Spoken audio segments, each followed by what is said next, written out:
promovendo. Quando você chega no nível de criação, significa que você está dominando muito aquilo que você conhece, né? Então são vários níveis de conhecimento. E aí a bomba. 95% das escolas permanecem apenas no nível 1. Ou seja, a gente está fazendo avaliação em cima de avaliação, ensinando o nosso aluno, só que a gente só está cobrando deles a lembrança. A gente chega numa prova, pede para ele repetir aquilo que foi falado lá na aula, né? Só que isso é apenas, né, voltando aqui, é apenas o nível 1. É só lembrar, é muito pouco para o processo inteiro, né? E aí o que é que acontece? Essa carinha aí de espanto, porque realmente é espantoso isso, assim. Quando a gente para pensar sobre isso, é muito pouco que a gente faz normalmente nas escolas. E aí eu queria perguntar por que a gente continua fazendo avaliação como há 40 anos atrás, né? Ou mais, assim, de uma forma industrial, onde a gente quer formar alunos sequenciados com o mesmo perfil, né? Da mesma maneira, dando as mesmas respostas. Se você for parar para pensar, voltando aqui no gráfico, a partir do entender, do aplicar, principalmente, já não tem tanto uma resposta certa, já tem um monte de variável diferente, né? Se eu perguntasse, por exemplo, sobre a história da Branca de Neve, quem é o personagem principal? Automaticamente vocês vão lembrar e vão dizer Branca de Neve. Mas se eu perguntasse que outros personagens importantes tem, né, para você tentar entender, para ver se você entender o que é que a história conta, você já não tem uma resposta tão exata assim, já tem uma forma de interpretar aquilo diferente. E se eu começar a dizer assim, ó, pronto, agora eu quero que você crie uma história diferente, é que não tem mesmo, assim, eu quero que você pegue a ideia da Branca de Neve e construa uma outra história parecida. Então veja que para eu poder chegar ao ponto de criar, eu preciso dominar muito aquela história. Eu não posso simplesmente chegar a criar uma história semelhante à Branca de Neve sem conhecer a Branca de Neve. Vamos lá. Afinal, voltando para o começo, prova é aquela temática, né? A prova é ruim, mas é a melhor coisa que existe, a melhor avaliação que existe. Eu discordo completamente disso. E aí, Joana Palaió, desculpa, ela é a ministra de Educação e Ciências da Finlândia. A Finlândia é somente a educação mais conceituada no mundo hoje em dia, né? Ela é a educação que tem os melhores índices, os melhores indicadores no mundo inteiro, né? E aí ela expressa isso aqui: nós não acreditamos muito em testes, né? Estamos mais interessados em aprender. E é engraçado ela colocar desse jeito, que a gente sempre achou que o teste é o que faz medir a aprendizagem. Mas na prática, quando a gente vê uma pessoa dessa importância, né, e isso na verdade é uma coisa que todo finlandês acredita nisso, ela só está reproduzindo a crença geral da nação. E aí, o que a gente entende, né? Entende que na verdade o teste é um pessoal que entende o que está falando, né? A Finlândia é a melhor educação do mundo, e eles estão dizendo que o teste para eles é algo quase que irrelevante. Eles, no final do processo, eles têm uma provinha lá, que isso na prática não é feito, a gente aqui fica ansioso, estudando e tal, né? E aí eu queria trazer, em cima disso, uma réplica aqui dos indicadores que costumam acontecer numa educação infantil. A gente geralmente tem um boletim, que inclusive esse nome é meio esquisito, né? Que parece uma coisa, boletim de ocorrência, alguma coisa, parece coisa prisional, né? Mas, e aí a gente tem essas classificações: insuficiente, regular, bom e excelente. E a primeira pergunta que eu faço é: tá bom, excelente, ele aprendeu tudo. Será que alguém aprende tudo mesmo? E a segunda que eu faço é: o que seria um ensino ou uma aprendizagem insuficiente? Isso, eu acho que ninguém como educador teria coragem de dizer assim: o aluno teve um desempenho insuficiente. Isso é muito esquisito de falar, né? E na prática o que a gente vê é que acaba desvalorizando o real desempenho do aluno. Mesmo que ele tenha evoluído pouco, talvez num nível diferente, a gente não pode abandonar, simplesmente descartar o que o aluno aprendeu. E aí aqui é um modelo de avaliação comum, 4 aspectos ali. O primeiro tem tudo B, passou o ano em B. A primeira sensação que a gente tem é: poxa, o menino não evoluiu nada, está constante ali, o tempo todo ele tira B, né? Poxa, aí o pai já fica chateado: meu filho, por que você não tira um E? Né? E em outro momento ele tirou um I insuficiente, né? Mas aí vamos ver esse mesmo gráfico convertido em porcentagem. Né? O que a gente faz lá na escola? A gente tem uma lista de habilidades, né? A avaliação é feita com relação a essa habilidade, ou seja, a qualquer momento que o aluno apresentar aquela habilidade, a gente vai sinalizar. Não precisa de um teste, uma prova para validar aquilo. Qualquer momento que ele sinalizou que, ó, aprendi o A, pronto, já estava valendo. Né? E aí a gente começa a medir em porcentagem só para ter uma noção da evolução, mas também não é nada para a gente ficar perseguindo esse número. Mas veja a diferença, o mesmo aluno, ele aqui no aspecto 2, que ele foi insuficiente, ele aprendeu 11% do conteúdo do ano. Então veja que ele na verdade evoluiu bastante. 11% não é qualquer coisa, gente. Mas a gente tem uma tendência de achar que isso é ruim, que é pouco, né? Porque o colega do lado talvez tenha evoluído mais. Né? Então veja que aqui no aspecto 1, que ele tem tirado o B, veja como é que ele evoluiu. E perceba que depois, ó, veja como é interessante a gente ver que ele saiu do 11%, passou para o 22%, né? Depois foi para o 53%, veja quanto que ele aprendeu aí na unidade 3. Né? É o mesmo aluno, só que a gente está vendo de uma maneira diferente. E aí, além disso, tem um problema maior ainda, que a maioria das escolas, elas incentivam demais, focam demais na linguística e na lógica matemática. Só que existe, segundo Gardner, outras 7 inteligências: musical, naturalista, interpessoal, intrapessoal, pictórica e várias outras. São 7 hoje mapeadas. Então, na verdade, veja, a gente, além de avaliar mal, a gente fica no primeiro nível e ainda assim a gente está avaliando somente algumas inteligências. Então, no final das contas, essa avaliação não tem como ser legal, né, gente? E assim, fazendo esse paralelo, perceba o quanto que é impactante, o quanto que a gente dá valor para uma coisa que é praticamente quase que nula. A gente pode dizer dessa forma, assim, a gente dá muito valor para uma prova, para uma nota, e no final das contas ela quase que representa muito pouco do real conhecimento daquele aluno.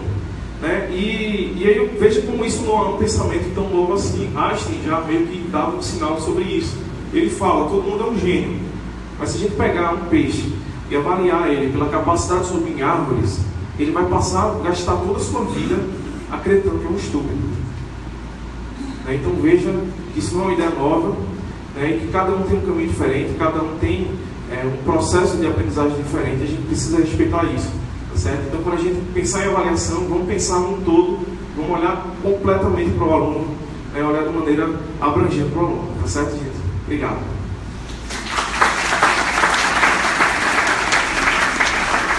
Um modelo de educação todo focado na profissão, não é isso? Porque a profissão tem a ver com emprego. E agora eu tirei o emprego. E agora a gente vai ter que destituir esse modelo de buscar profissão. Entende? Porque a profissão ela existe para o emprego. Tá? Pode passar. Então, nessa mesma pesquisa da BBC, isso não sou eu que estou dizendo, isso tem um sitezinho lá que será preciso deixar de se pensar em emprego e carreira para se pensar em oportunidade e problema. Porque, pensa comigo, não tem emprego, mas tem muito problema. Então você pode, por exemplo, pegar uma igreja e começar a fazer um projeto no Agile e resolver um problema.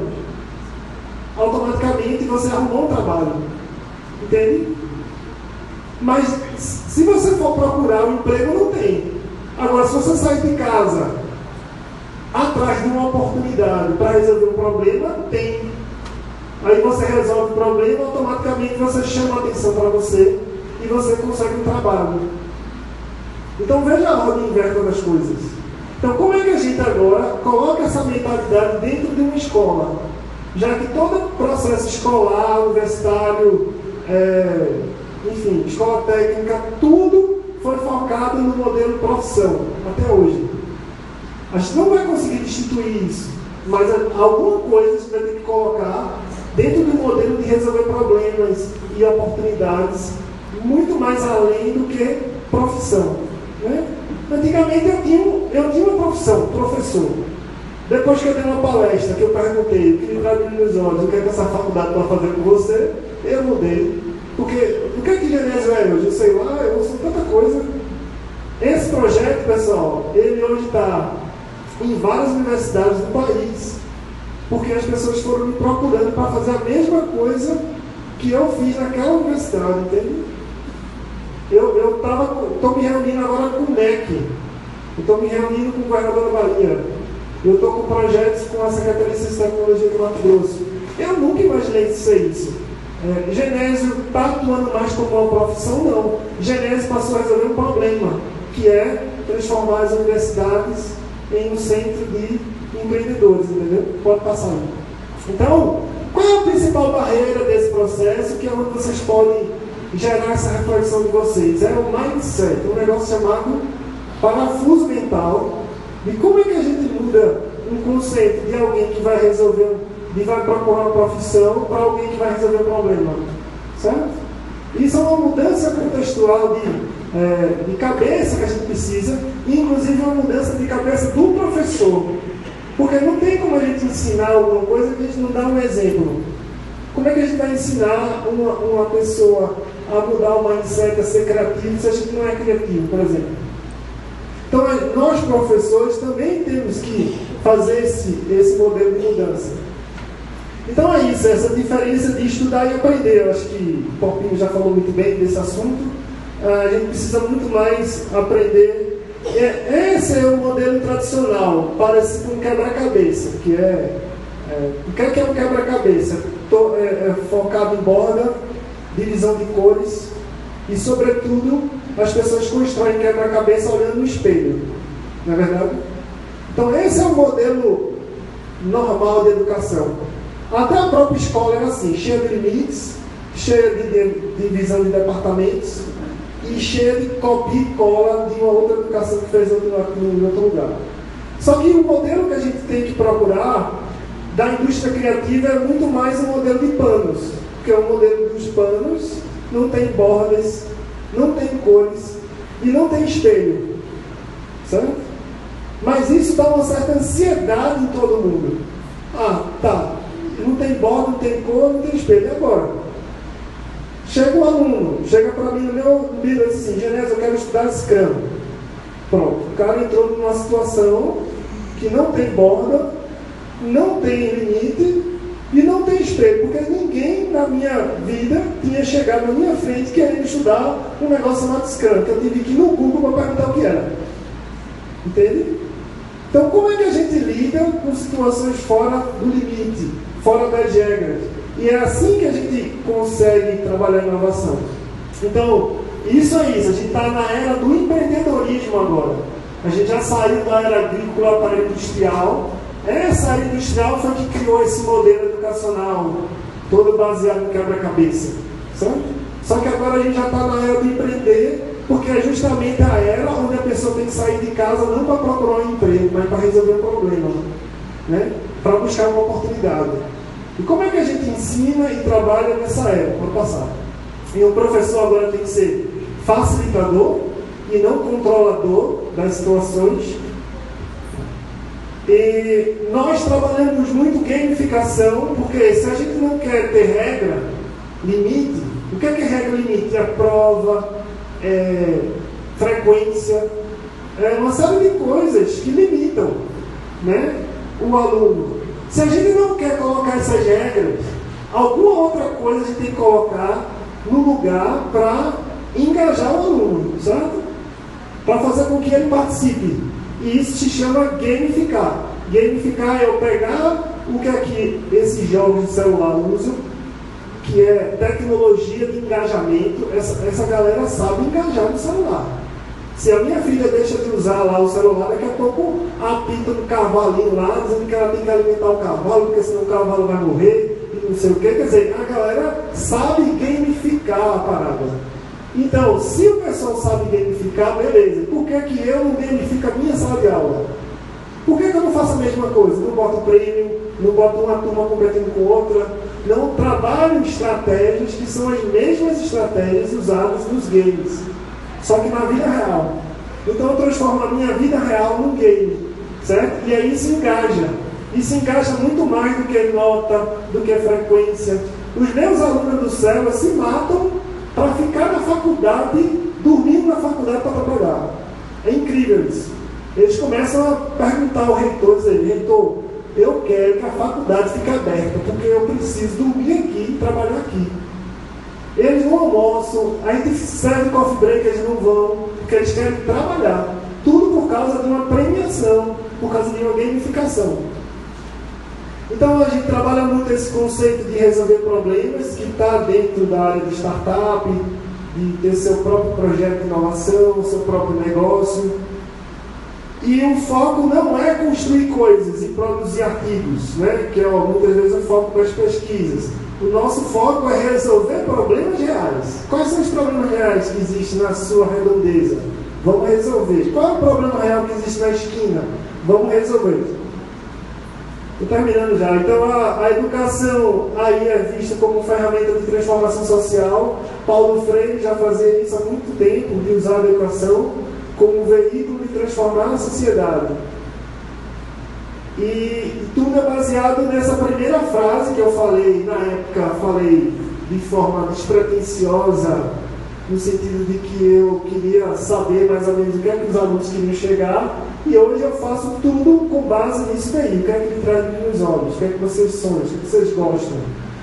A gente não concebe o aluno que vem sem que aquele projeto que ele vem não tenha associado o que ele gosta de fazer, a missão do que ele vibra, do que ele brilha o olho.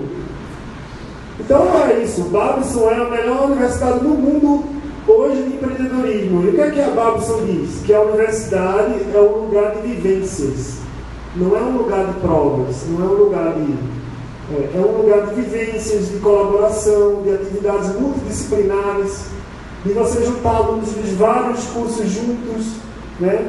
Porque esse foi um dos problemas também que aconteceu. A universidade dividiu os cursos. Então vamos dizer que eu sou de computação, quero resolver o problema da sociedade, mas eu só conhecendo pessoas de computação não consigo resolver problema nenhum.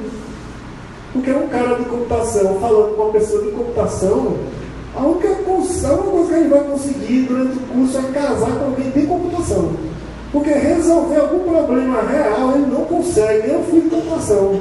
A gente precisa de alguém de administração, a gente precisa de alguém de psicologia, de marketing. Mas onde é que essa galera está reunida? Nunca. Né? Porque está todo mundo dividido em cores. Lembra do quebra-cabeça? Todo mundo dividindo o mundo em cores. Então, o Células foi esse projeto. Vou dar só a dimensão de comentar, passar algumas fotos. Pode passar agora. Empreendedorismo não é uma disciplina, é algo transversal que envolve todas as disciplinas e todos os cursos. Pode passar mais rápido aí. Aí eu já falei da minha história. São vários prêmios que a gente já ganhou. Não só eu, mas vários dos meus alunos também já ganharam prêmios. E isso, só no Mato Grosso, por exemplo, eu estou em 3 instituições públicas, uma privada e uma escola técnica. Certo? Isso é um programa só da Secretaria de Ciência e Tecnologia do Mato Grosso, por exemplo. E a gente está indo para lá, para Cuiabá, está envolvendo 4 cidades do Mato Grosso. Vou botar algumas fotos. Está vendo como é que é o programa todo gamificado? Primeiro a gente forma os educadores, depois a gente coloca os alunos para fazer projetos, uma coisa chamada maratona. Depois a gente pega os melhores da maratona, coloca num programa de pré-aceleração. E depois, no final, a premiação final é vir para Recife com tudo pago. Né? Então, quando a gente bota a foto assim, Porto de Galinhas, meu amigo, a galera se mata para trabalhar porque ele quer vir para Porto de Galinhas, entendeu? Então, pode passar. Então, aqui fotos do lançamento, da formação de educadores. Aqui a gente já fez também o Hack a City, que é um programa de um parceiro nosso, Cláudio Nascimento, que também é consultor dos Células. Aqui são maratonas, onde a gente faz os projetos dos alunos. Então a gente já faz uma imersão de 4 dias para desenvolvimento de projetos. E os melhores da maratona vão para o Living, que é um programa de 2 meses para fazer com que os projetos virem real, certo? Porque a gente precisa dizer assim, eu fiz, esse cara virou real e esse cara agora é exemplo para os demais. Aqui só a minha equipe, eu pedi para Dani vem cá, só para... pode passar antes aqui, É uma equipe... antes. Isso. É uma equipe de base que eu tenho, incluindo a Dani, que é a gestora, tá? E depois eu tenho uma equipe de consultores, né? Pode passar agora. Que são pessoas de referência já no estado, no Brasil, em empreendedorismo. E assim, 100%, eu digo isso, 100% dos meus facilitadores são empreendedores.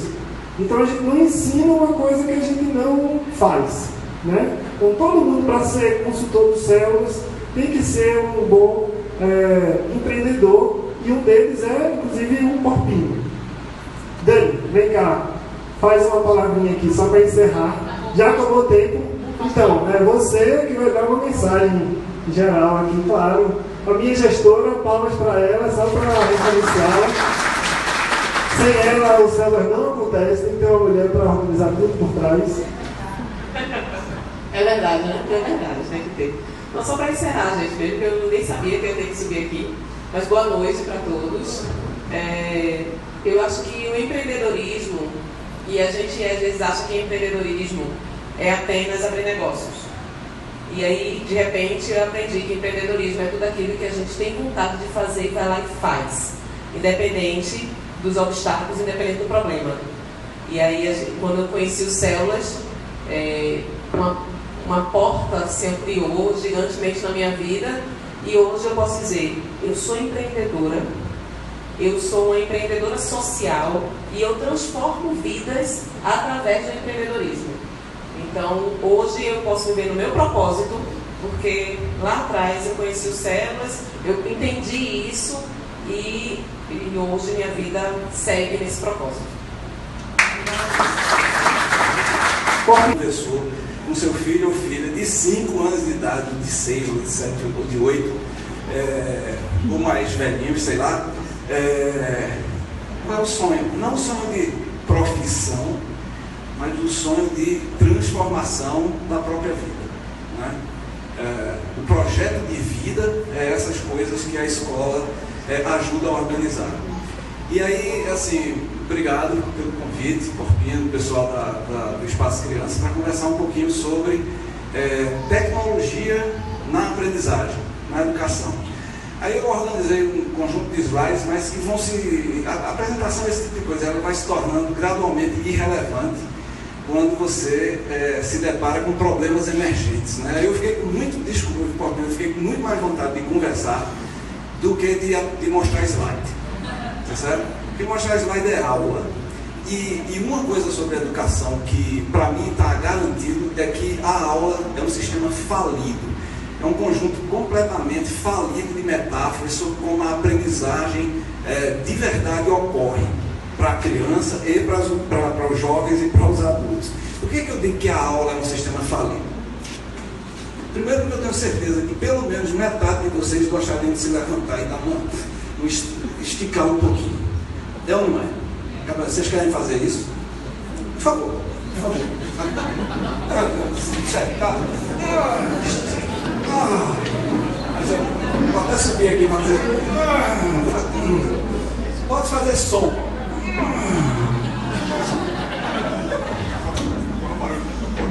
Não é?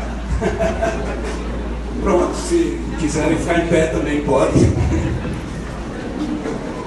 Veja, por que eu fiz esse negócio? A gente está acostumado a entender a escola de um jeito só, tá certo? E a gente está acostumado, por exemplo, a que tecnologia dentro da escola é equipamento. Quanto mais equipamento a escola tiver, mais inovadora é. Se tiver impressora 3D, então eu me lembro quando, muito tempo atrás, os outdoors das escolas eram piscina. De verdade, uns 15 anos atrás, a escola que tivesse piscina aparecia mais. Depois passaram a ser laboratórios de informática. Então era sempre uma coisa material que ordenava a pedagogia da escola. E obviamente isso é um erro. Inovação não é equipamento, não é hardware. Embora essas coisas, essa aqui, como essa pessoa está segurando aqui no smartphone, pode ser o drive, pode ser o motor de mudança, mas não é ele próprio a mudança. Passa um slide aí, por favor. Esse cara aqui que inclusive teve interações maravilhosas, eu vi Paulo Freire maravilhosamente citado pelo menos 3 vezes, a André citou, o Genésio citou. O Simon Papert é um desses caras que teve debates maravilhosos com o Paulo Freire, tem alguns deles no YouTube que vocês podem acompanhar. Eram colegas e compartilhavam muitos pensamentos interessantes sobre a educação e sobre tecnologia.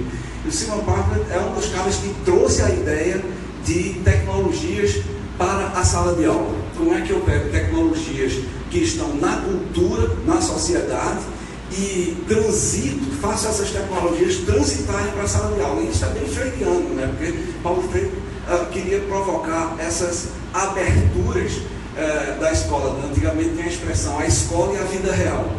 Gente, se a escola não fizer parte da vida real das pessoas, não tem nenhum propósito colocar seus filhos na escola. A escola tem que fazer esse trânsito necessariamente e esse diálogo com a cultura emergente na sociedade. E tem uma cultura que é motorizada por coisas como essa aqui, smartphones, tá certo? Como nos anos 80 as crianças levavam Tamagotchi, ou tentavam levar Tamagotchi para a escola, tá certo?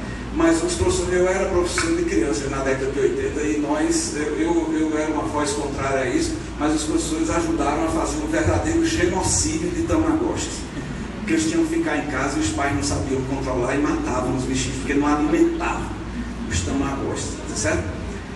Infelizmente a gente está fazendo a mesma coisa com os smartphones, mas não é por falta de aviso do Simon Parker, que é o cara que trouxe, por exemplo, a robótica para o Lego. Quando vocês veem esses Legos que são robôs, esse cara aí que ajudou a inventar essa associação entre a coisa analógica, que é o Lego, e a coisa digital que vem através da aprendizagem de programação, por exemplo. Tá? Eu não sei qual é, se no espaço crianças, as crianças já estão sendo movidas pela ideia de algoritmos, de resolução de problemas baseado em computação, pensamento computacional, essas coisas. Mas vamos instigar esse negócio aí.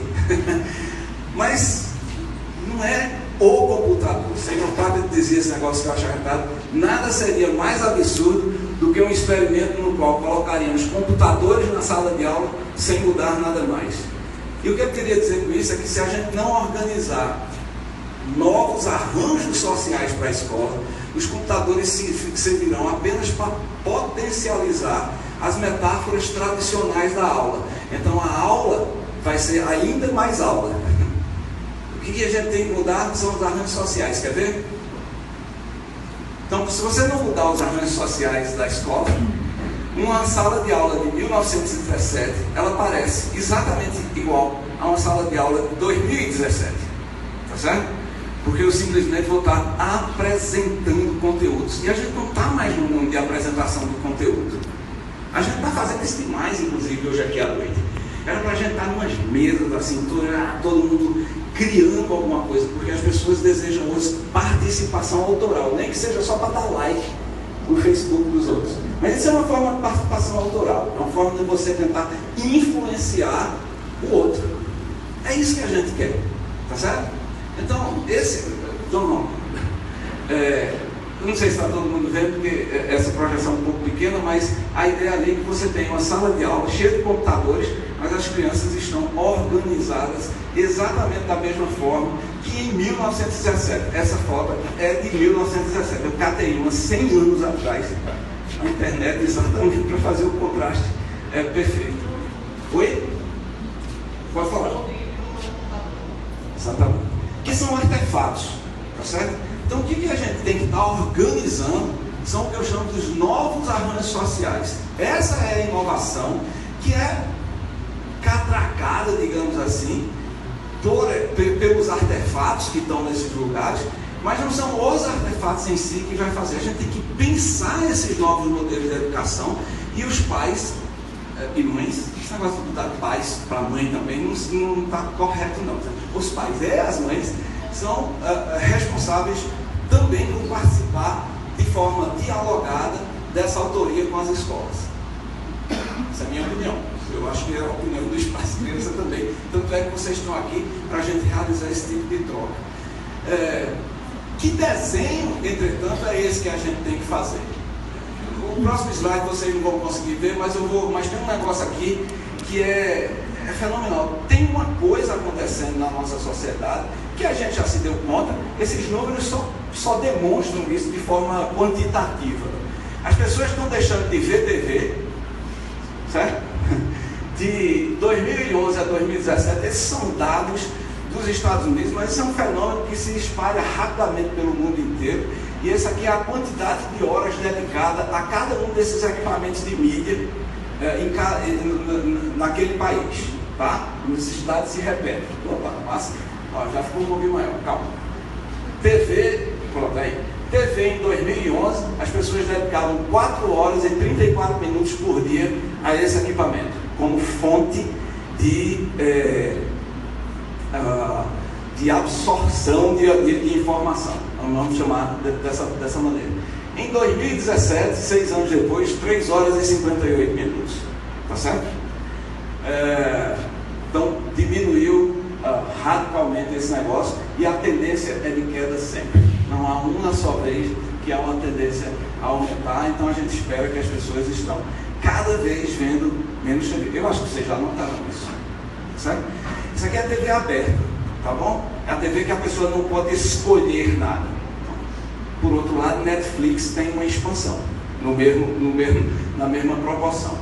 Mas, no caso de Netflix, por exemplo, ou coisas semelhantes, você já tem mais mobilidade, porque você pode tomar decisões e organizar um arranjo social dentro da sua casa que é diferente do modo passivo, como você tem que aceitar a TV, naquele horário, aquela coisa, daquele jeito. Certo? Agora, olha o que está aumentando numa proporção absurda. Você está controlando o tempo? Ninguém está. Vou ficar o resto da noite aqui conversando. Aliás, de falar em conversar, quem quiser falar pode também, é só pedir o microfone. Ok? De verdade. Acho que a gente faltam 10 minutos. Pronto. Quem quiser falar pode também, porque eu já estou me encerrando. Isso aqui que está escrito mobile, não voice, são esses equipamentos, smartphones, mas não para o uso de telefonia, para o uso de aplicativos que envolvem uma conectividade, qualquer coisa. WhatsApp, então, nem se fala, tá certo? Todo mundo aqui tem pelo menos 10 grupos no WhatsApp, eu tenho certeza. Infelizmente, se você quer sair do grupo, a galera te catraca de volta, né? É um absurdo um negócio desse. Mas em 2011, esse tipo de coisa ocupava somente 46 minutos do tempo das pessoas. Em 2017, já são 3 horas e 18 minutos. Então daqui a pouco alcança a TV, inclusive. Tá? O que algumas coisas demonstram é que, na verdade, eu estou fazendo isso enquanto eu vejo TV. Tá certo? Então eu estou mobilizando um conjunto de coisas que são paralelas à TV e ultrapassam a TV na nossa capacidade de trocar. Porque você pode até não gostar daquele grupo de WhatsApp dos pais da escola. É coisa demais para dar conta, mas isso sugere que a nossa sociedade se organiza, todas as sociedades hoje têm se organizado em torno desse sistema de trocas, de diálogo, tá certo? Isso obviamente provoca tensões, como a gente vê em muitos lugares, mas as pessoas querem participar, de alguma forma, tá? Como eu disse, até só dando like no negócio, porque você incentiva um determinado grupo ou outro a ganhar músculo na internet. Tá bom? Mas é isso. Essa é a cultura digital que está fora da escola, muitas vezes, e que vai penetrando gradualmente para dentro dos muros da escola. Vai como? A gente vai fazer simplesmente de qualquer jeito, a gente não vai fazer, a gente vai fazer feito os tamagotchis de proibir.